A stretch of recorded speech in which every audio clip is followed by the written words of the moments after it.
بسم الله الرحمن الرحيم عما يتساءلون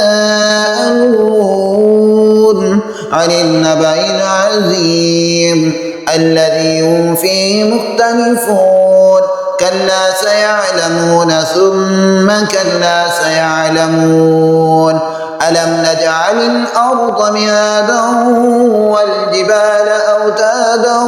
وخلقناكم أزواجا وجعلنا نومكم سباتا وجعلنا الليل لباسا وجعلنا النهار معاشا وبنينا فوقكم سبعا شدادا وجعلنا سراجا وهاجا وأنزلنا من المعصرات ماء سجاجا لنخرج به حبا ونباتا وجنات ألفافا إن يوم الفصل كان ميقاتا يوم ينفخ في السور فتأتون أفواجا وفتحت السماء فكانت أبوابا وسيرت الجبال فكانت سرابا إن جهنم كانت مرصادا للطاغين مآبا لابسين فيها أحقابا لا يذوقون فيها بردا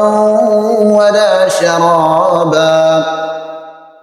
إلا حميما وغساقا جزاء وفاقا إنهم كانوا لا يرجون حسابا وكذبوا بآياتنا كذابا وكل شيء أحصيناه كتابا فذوقوا فلن نزيدكم إلا عذابا إن للمتقين مفازا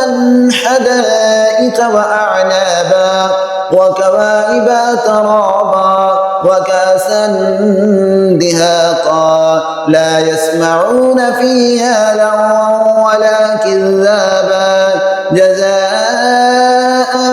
من ربك عطاء حسابا رب السماوات والأرض وما بينهما الرحمن لا يملكون منه خطابا يوم يقوم الروح والملائكة صفا لا يتكلمون إلا من أذن له الرحمن وقال صوابا ذلك اليوم الحق فمن شاء اتخذ إلى ربه مآبا